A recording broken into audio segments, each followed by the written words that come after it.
Valais. Un étudiant de l'UQAC reçoit tout un honneur. Serera Srin a été nommé personnalité d'avenir de l'année 2009 lors du gala Force Avenir. Ce gala, c'est un peu la soirée des Oscars des universités du Québec. Serera Srin est un Cambodgien d'origine qui a adopté notre région et qui se bat même contre l'exode des jeunes. Véronique Dubé l'a rencontré. Si vous regardez toutes ces médailles, ça a commencé depuis 2005.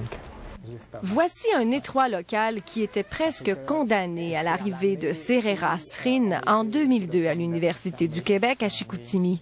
L'Association des étudiants internationaux n'organisait alors aucune activité d'intégration pour les 300 étrangers venus se scolariser ici. Serera Srin a tout remis sur pied. C'est l'une des réalisations, parmi tant d'autres, du Cambodgien de 29 ans qui a tout laissé tomber pour venir vivre ici. Ma mère était choquée parce qu'elle sait qu'est-ce que ça prend comme énergie, comme temps pour rebâtir la vie à zéro.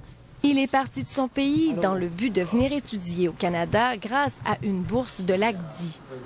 Mais Serera est littéralement tombé en amour avec le Saguenay-Lac-Saint-Jean. Il ne comprend pas les jeunes qui quittent pour d'autres horizons. C'est impossible. Moi, j'ai quitté mon pays pour venir vivre ici.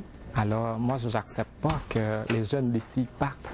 Bachelier en enseignement, il complète actuellement sa maîtrise en linguistique. Mais ce qui le passionne vraiment, c'est cette mission qu'il s'est donnée.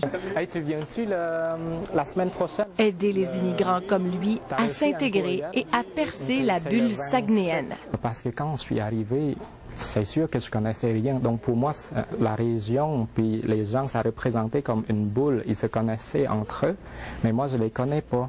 Donc, j'entre dans la boule, mais là, waouh, c'est beau aussi, les gens sont chaleureux. Recevoir le prix Personnalité de l'année 2009 au Gala provincial Force Avenir lui fait chaud au cœur.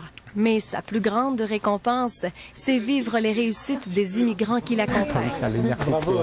Oui. Il est devenu récemment résident permanent et compte bien rester au Saguenay toute sa vie. Véronique Dubé, Radio-Canada, Saguenay.